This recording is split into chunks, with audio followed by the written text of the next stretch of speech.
Senhora Ministra, Senhora Secretária de Estado, minhas senhoras e meus senhores, a Senhora Ministra, nas diversas intervenções que já teve, uma aqui no plenário e outra numa audição regimental na primeira comissão, falou várias vezes, e várias vezes mesmo, sobre a sua carreira no Ministério Público e quase que diria que a talho de foice, alegando a sua qualidade de não política.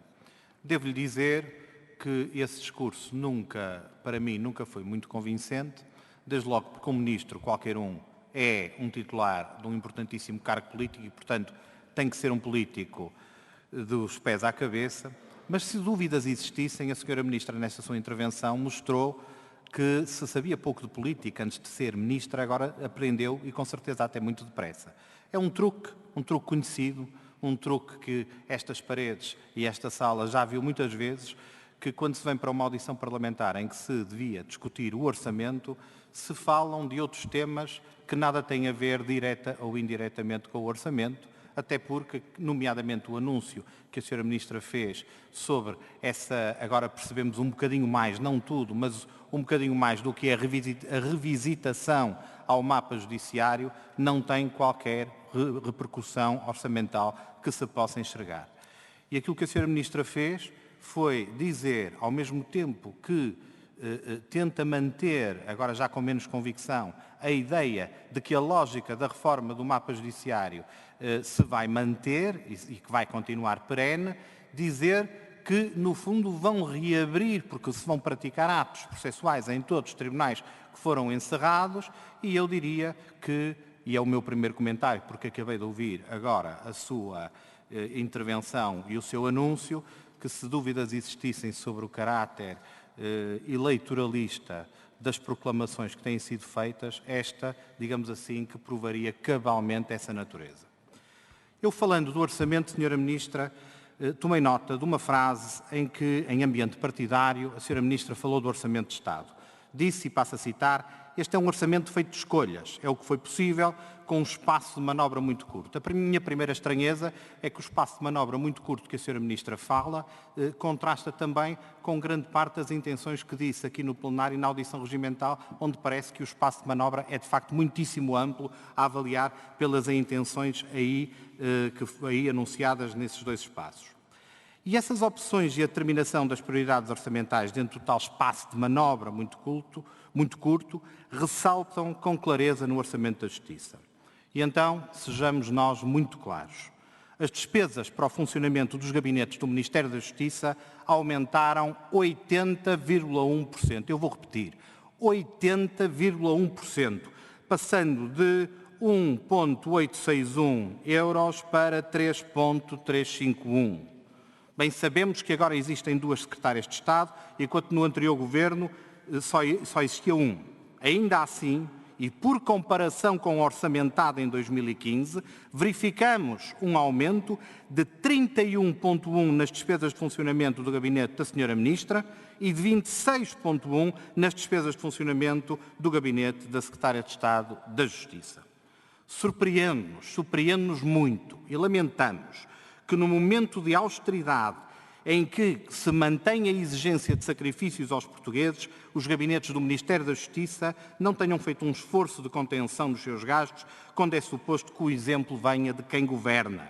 Até pelo contrário. Pergunta à Sra. Ministra se não considera ser uma opção errada aumentar em 80% as despesas dos gabinetes ministeriais da Justiça. Pela nossa parte, merece-nos desde já uma censura veemente esta escolha, esta opção, porque cremos que seria perfeitamente possível prosseguir a ação política nesta área de soberania sem a previsão destes gastos excessivos nos gabinetes dos membros do Governo. Sra. Ministra, como é possível justificar aos portugueses, nesta hora de alguma aflição financeira e orçamental ainda, um aumento de 80% nos gabinetes que o seu Ministério governa? Um Orçamento de Estado reflete as escolhas reais acerca das prioridades do Governo num dado setor.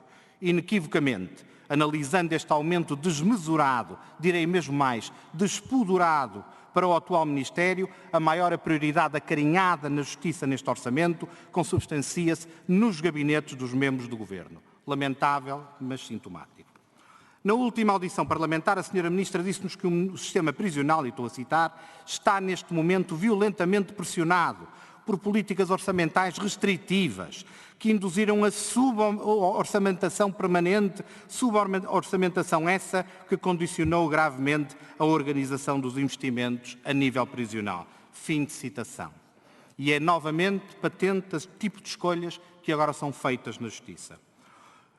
Foi diminuído em 26,5% o investimento previsto para o Programa da Justiça, com cortes de menos 36,2% para a investigação, menos 28% para o sistema judiciário, o que, de alguma forma, contraria as intenções eleitoralistas que a Sra. Ministra anunciou agora mesmo, e de menos 30,8% para o sistema prisional de reinserção e de menores.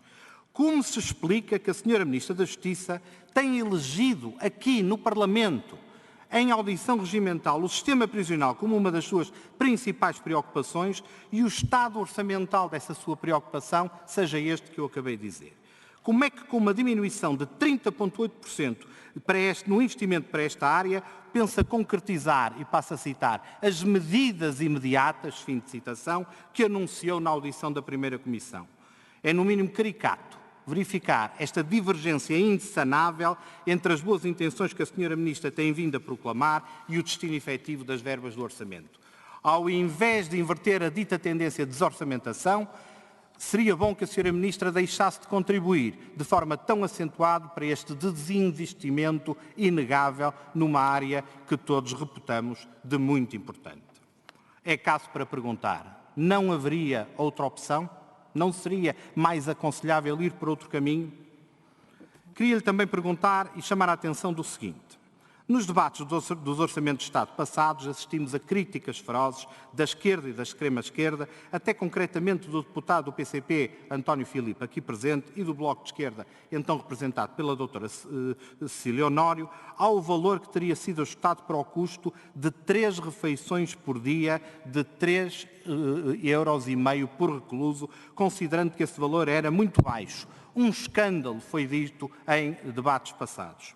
Agora estamos perante o tal Orçamento de Estado que iria virar a página da austeridade.